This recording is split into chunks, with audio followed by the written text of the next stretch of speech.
Good morning all of you. तो बच्चों, हम लोग चतुर्था पाठा की एक्सरसाइज कंप्लीट कर लिए थे और आज हम पंचमा पाठा का अभ्यास प्रश्न कंप्लीट करेंगे। ठीक, तो आप देखिए, जो आपका पहला क्वेश्चन है वो है एक पदेन उत्तरत। क्या है?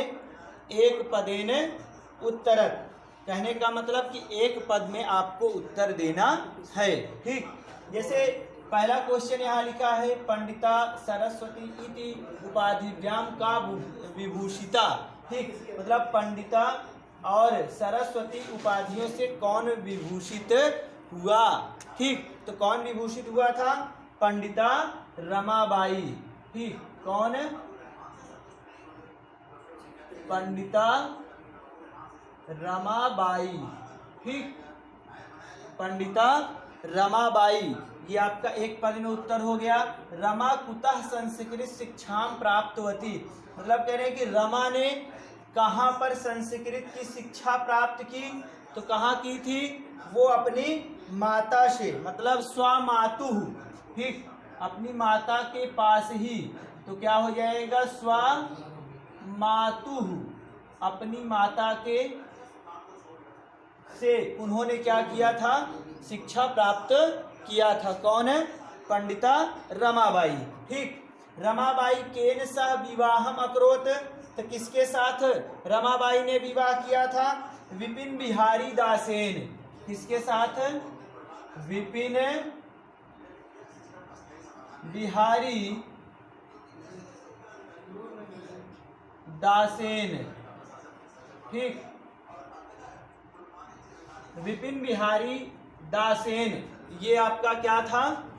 इन्हीं के साथ रमाबाई ने विवाह किया था। फिर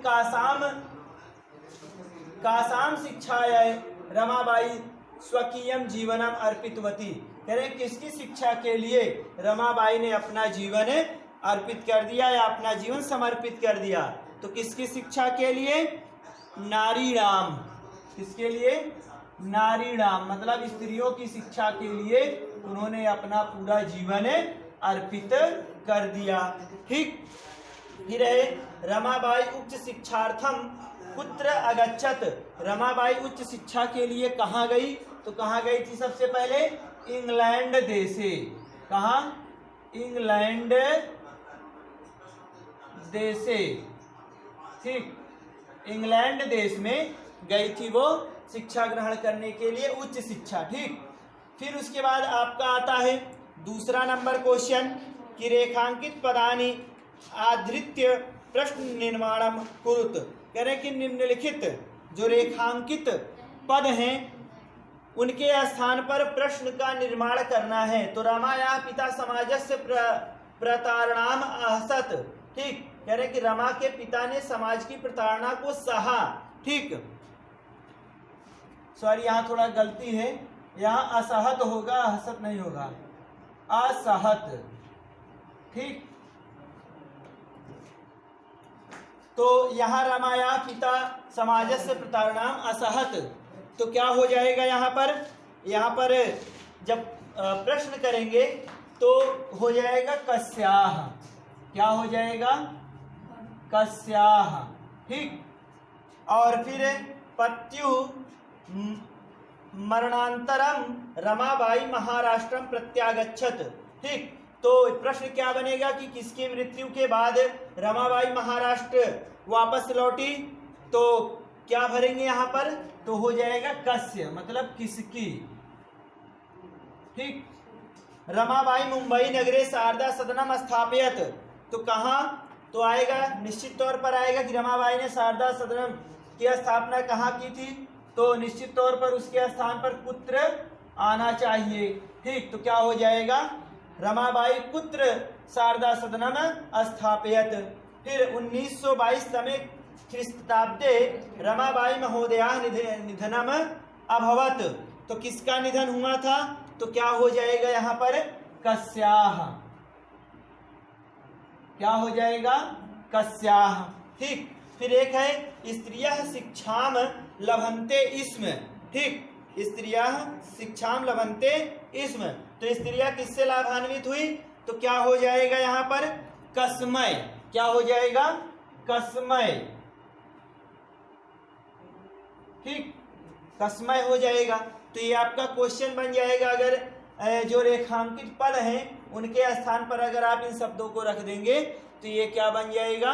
प्रश्न बन जाएगा। ठीक, फिर तीसरा नंबर क्वेश्चन आता है, प्रश्नानाम उत्तराणि लिखत, मतलब निम्नलिखित प्रश्नों के उत्तर देना है। तो मैंने यहाँ पर प्रश्न न लिख करके केवल आंसर आपको दिया है। तो जैसे पहला प्रश्न है कि रमाबाई किमर्थम आंदोलनम प्रारब्धवती, मतलब रमाबाई ने कौन कौन से आंदोलन प्रारंभ किए? तो क्या हो जाएगा? रमाबाई स्त्रीणाम कृते, मतलब रमाबाई स्त्रियों के लिए, वेदादि नाम मतलब वेदों आदि, और शास्त्राणाम शास्त्रों में क्या है? शिक्षाया, शिक्षा के लिए आंदोलनम प्रारब्धवती, मतलब आंदोलन प्रारंभ की। ठीक, मतलब रमाबाई स्त्रियों के लिए वेद शास्त्र आदि की शिक्षा के लिए आंदोलन प्रारंभ की। ठीक, तो ये आपका पहले का आंसर हो जाएगा। दूसरा है निसहाया स्त्रियां आश्रमे किम किम लभन्ते स्म। तो यहाँ क्वेश्चन पूछा जा रहा है कि जो असहाय स्त्रियां थी वे आश्रम में क्या क्या चीजें सीखती थी या उनको क्या क्या लाभ प्राप्त होता था। तो क्या क्या करती थी? मैंने आपको बताया था कि वहाँ पर मुद्रण, टंकण और लकड़ी की कलाकारी, काष्ठ कलादीनांच। ठीक, तो आपको ये बताया गया था। तो वही आंसर होगा यहाँ पर कि निसहाया स्त्रियां आश्रमे मुद्रण, टंकण, काष्ठ कलादीनांच प्रशिक्षणमपि लभन्ते स्म। ठीक, तो ये आपका दूसरा आंसर हो जाएगा। आपने बुक पढ़ा होगा तो आधे से ज़्यादा लगभग 80% आपको आंसर ऐसे ही पता होंगे, लेकिन फिर भी मैं आपको एक्सरसाइज कंप्लीट करा रहा हूँ। ठीक, अब देखिए तीसरा क्वेश्चन है, कस्मिन विषय रमाबाई महोदया योगदानम अस्ति। कह रहे हैं कि किस विषय में रमाबाई का योगदान है। ठीक, तो किसके लिए था? स्त्री शिक्षाया, मतलब स्त्री शिक्षा के विषय में क्या था? रमाबाई महोदया योगदानम अस्ति। आप अगर जोड़ना चाहें तो यहाँ और जोड़ सकते थे कि स्त्री शिक्षाया और समाज सेवाश्च। ठीक, समाज सेवाश्च मतलब समाज सेवा के लिए भी, लेकिन मैंने आपको मूल जो आंसर है वो दिया है कि स्त्रिया शिक्षा स्त्रिया विशेष रमाबाई महोदया योगदानम अस्ति। ठीक, फिर घ नंबर क्वेश्चन है आपका, केन रचना द्वयन रमाबाई प्रशंसिता वर्तते। ठीक, कह रहे हैं कि रमाबाई की कौन सी दो रचना है जो प्रसिद्ध हुई? रमाबाई की कौन सी दो रचना है जो प्रसिद्ध हुई? तो दो रचना हमने आपको बुक पढ़ाते समय बताया था कि स्त्री धर्म नीति, स्त्री धर्म नीति, और दूसरी रचना क्या थी? Caste high caste Hindu women. ठीक, तो ये क्या है?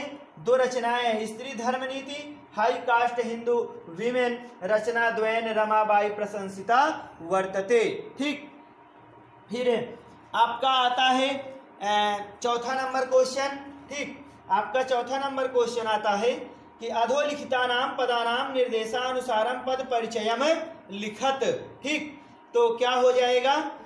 तो जैसे पहला लिखा है कि वेदानाम, पहले यहाँ पर तो मैंने लिखा नहीं है, यहाँ पर आपको पहले क्या करना है मैं थोड़ा सा इंडिकेट कर दे रहा हूँ। यहाँ पर आपको पहले मूल शब्द लिखना है। क्या करना है? मूल शब्द लिखना है। ठीक, फिर उसके बाद यहाँ पर लिंग आपको लिखना है। क्या लिखना है? लिंग लिखना है। फिर उसके बाद विभक्ति लिखना है। ठीक, क्या लिखना है? विभक्ति लिखना है। फिर यहाँ पर आपको वचन लिखना है। ठीक, तो आपको जो ये शब्द दिए गए हैं, जैसे लिखा गया है पिता, अब आपको ये बताना है कि पिता का मूल शब्द क्या है। तो वो क्या है आपका? पितृ। क्या होगा? पितृ। ये आपका मूल शब्द हो गया। अब लिंग क्या हो जाएगा? पुल्लिंग हो जाएगा। ठीक, तो मैं केवल पु लिख दे रहा हूं, इसको आप लोग समझ लेंगे। ठीक, क्या हो जाएगा? पुल्लिंग। और विभक्ति क्या है? प्रथमा विभक्ति है। ये आपको शब्द रूप भी याद करना है। आप लोग अपनी बुक में जो इसमें पीछे अभ्यास प्रश्न के बाद वो दिया गया है आपको विभक्ति रूप और लकार रूप दिए गए हैं। तो ये आपको जैसे यहाँ पर पिता का दिया गया है, ठीक, पिता का दिया गया है। तो अब देखेंगे अगर वहाँ आप जा कर के, तो पिता क्या है आपका, एक वचन का है, प्रथमा विभक्ति है और इसका मूल शब्द पितृ है। तो वो आपको याद होना चाहिए शब्द रूप भी, ठीक। फिर पिता का मूल शब्द पितृ हो गया, लिंग पुल्लिंग हो गया, विभक्ति प्रथमा हो गई और वचन क्या हो जाएगा, एक वचन। क्या हो जाएगा, एक वचन, ठीक। वैसे फिर दूसरे नंबर पर आते हैं, जैसे लिखा है शिक्षाय, तो क्या है इसका मूल शब्द क्या होगा, मूल शब्द होगा शिक्षा। मूल शब्द क्या होगा, शिक्षा। और लिंग क्या होगा, स्त्री, स्त्रीलिंग होगा। और विभक्ति कौन सी है, चतुर्थी विभक्ति है, चतुर्थी विभक्ति है। और वचन क्या होगा, वचन एक वचन होगा। क्या होगा, एक वचन, ठीक। फिर उसके बाद है कन्या, ठीक। तो कन्या का मूल शब्द क्या होगा, कन्या। कन्या के लिए मूल शब्द कन्या। और ये भी स्त्रीलिंग होगा, ये भी क्या होगा, स्त्रीलिंग। और ये आपका क्या हो जाएगा, प्रथमा विभक्ति, प्रथमा विभक्ति हो जाएगा। और वचन क्या है, बहुवचन होगा, बहुवचन यहां हो जाएगा, ठीक। और उसके बाद फिर आता है नारी नाम। तो इसका मूल शब्द क्या होगा, नारी। मूल शब्द क्या होगा, नारी। और ये भी स्त्रीलिंग होगा, ये भी स्त्रीलिंग होगा। और क्या यहाँ विभक्ति षष्ठी होगी, षष्ठी विभक्ति। और ये भी क्या होगा, बहुवचन होगा।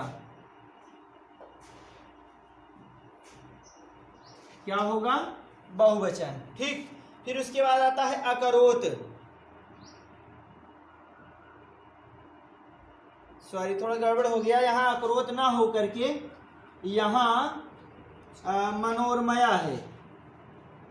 क्या है, मनोरमया, ठीक। ये है, गलती से नीचे वाला लिखा गया। तो ये क्या है, मनोरमया है।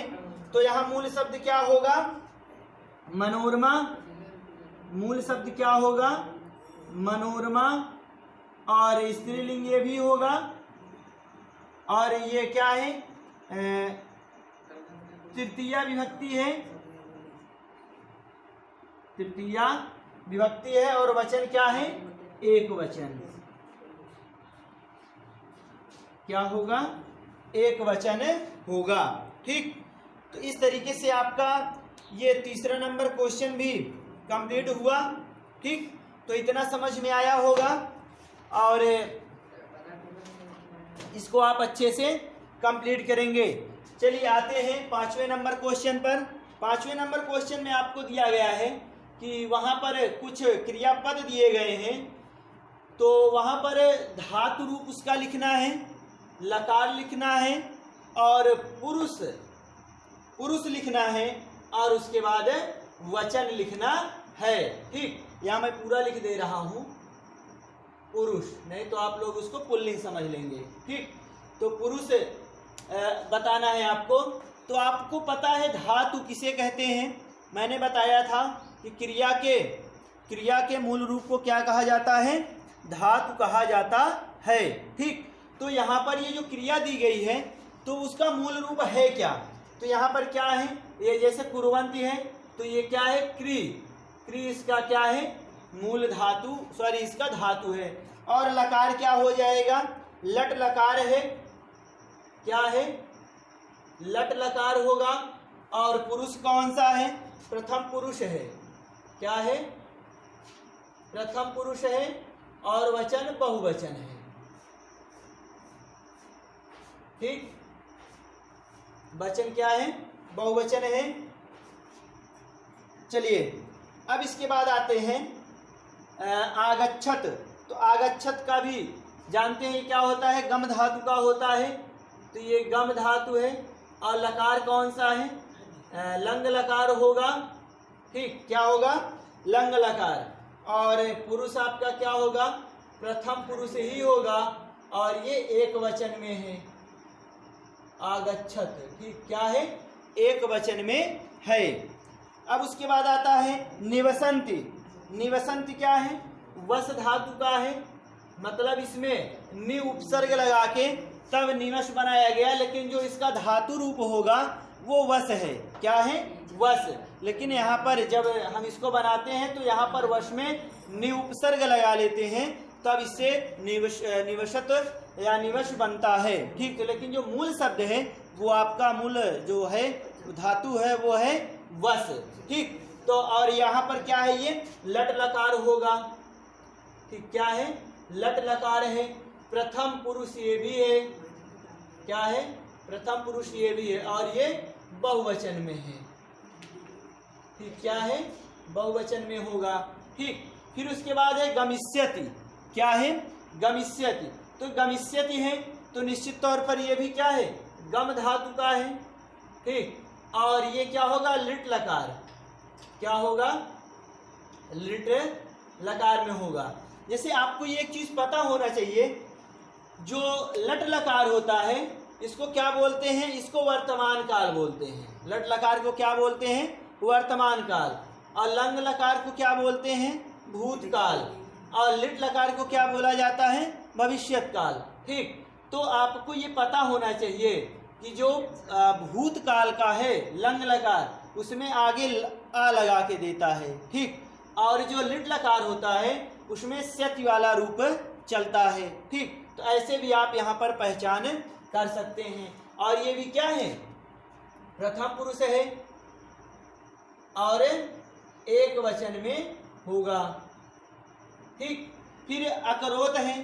देखिए अब यहाँ पर भी आ लगा के दे दिया, मतलब क्री धातु का किस में जा रहा है, तो निश्चित तौर पर ये आ लगा के दिया है तो किस में जाएगा, लंग लकार, मतलब भूतकाल में। तो ये भी क्या हो जाएगा, क्री धातु हो जाएगा और लंग लकार होगा। ठीक, और प्रथम पुरुष होगा और वचन क्या है, एक वचन ही होगा। ठीक, इस तरीके से आपका क्या हुआ, ये जो धातु लकार पुरुष और वचन 5वां नंबर क्वेश्चन था, ये भी आपको कंप्लीट हुआ। तो आप अगर थोड़ा सा दिमाग लगाएं तो लकार और धातु पहचानने में ज़्यादा दिक्कत नहीं होगी। ठीक, चलिए अब जो आपका 6ठा नंबर क्वेश्चन है तो उसको मैंने क्या किया है, यहाँ पर केवल जो क्रम बनेगा वही क्रम मैंने उसी क्रम से लिख दिया है। तो आप लोग फेयर कॉपी में या जिस भी कॉपी में लिख रहे हैं वहाँ पर उसको आप अच्छे से क्रम से लिखेंगे। ठीक, तो जैसे यहाँ पर क्या है, 6ठा नंबर क्वेश्चन है कि अधोलिखितानि वाक्यानि घटना क्रमानुसारम लिखत। ठीक, तो कहा है कि निम्नलिखित वाक्यों को घटनाक्रम के अनुसार क्या करना है, लिखना है। ठीक, तो जैसे लिखा है, पहला है कि रमाबाई महोदया विपिन बिहारी दासेन सह विवाहम अभवत, मतलब रमाबाई महोदया का विपिन बिहारी दास के साथ विवाह हुआ था। ठीक, तो वाक्य को आप दिमाग में रखेंगे और देखेंगे कौन सा क्रम कैसे बन रहा है। या आपके पास बुक है तो आप वहाँ पर बुक लेकर बैठेंगे तो आपको अच्छे से समझ में आएगा। ठीक, फिर लिखा है 1858 तमे ख्रीस्ताब्दे रमाबाई जन्म अभवत अलभत। ठीक, निश्चित तौर पर ये जो वाक्य है ये पहले नंबर पर जाएगा। ठीक, मतलब 1858 ईस्वी में रमाबाई का जन्म हुआ था। ठीक, तो निश्चित तौर पर ये पहला जाएगा। तो इसीलिए यहाँ पर मैंने क्या लिखा है, खा नंबर पहले स्थान पर लिख दिया कि ये वाक्य क्रम में पहले जाएगा। ठीक, फिर आगे देखते हैं, सा उच्च शिक्षार्थम इंग्लैंड देशम गतवती। ठीक, ये भी बात सही है, लेकिन अभी और पढ़ लेते हैं। 1922 तमे ख्रीस्ताब्दे रमाबाई महोदया निधनम अभवत। तो ये तो सबसे लास्ट में जाएगा, निधन वाली जो बात हुई थी सबसे लास्ट में है। ठीक, स मुंबई नगरे शारदा सदनम स्थापयत। ठीक, अब देखते हैं स्वमातुः संस्कृत शिक्षा प्राप्त होती। ठीक, तो देखिए पहले उन्होंने जन्म लिया फिर शिक्षा प्राप्त की, तो शिक्षा किससे प्राप्त की? अपनी माता से। तो निश्चित तौर पर ये जो 4 नंबर है ये आपका दूसरे नंबर पर जाएगा। ठीक, फिर उसके बाद बीच में जो इंग्लैंड देश जाना, निधन होना, शारदा सदन की स्थापना करना, इसके पहले उन्होंने विपिन बिहारी दास के साथ जो विवाह किया था ये घटना पहले हुई है। ठीक, तो तीसरे नंबर पर आपका का नंबर जाएगा कि रमाबाई महोदयायाः विपिन बिहारी दासेन सह विवाहम अकरोत। ठीक, तो ये वहाँ जाएगा। अब उसके बाद जो आपका आता है तो ये हो गया। अब उसके बाद विवाह के बाद वो क्या की थी? इंग्लैंड देश गई थी। ठीक, सा उच्च शिक्षार्थम इंग्लैंड देशम गतवती, मतलब वह उच्च शिक्षा के लिए इंग्लैंड देश गई थी। तो इसका ग नंबर आपका चौथे नंबर पर आ जाएगा। ठीक, फिर उसके बाद सा मुंबई नगरे शारदा सदनम स्थापयत, ये वाली घटना आएगी, मतलब इंग्लैंड में शिक्षा ग्रहण करने के बाद वो अमेरिका चली गई। अमेरिका से फिर जब मुंबई वापस आई तो वहाँ पर शारदा सदन की स्थापना की थी। वहाँ पर स्त्रियों के लिए असहाय स्त्रियों के लिए आश्रम का निर्माण किया था। ठीक, तो ये वाली घटना फिर आपको यहाँ पर 5वें नंबर, मतलब अंगा नंबर 5वें पर आएगा।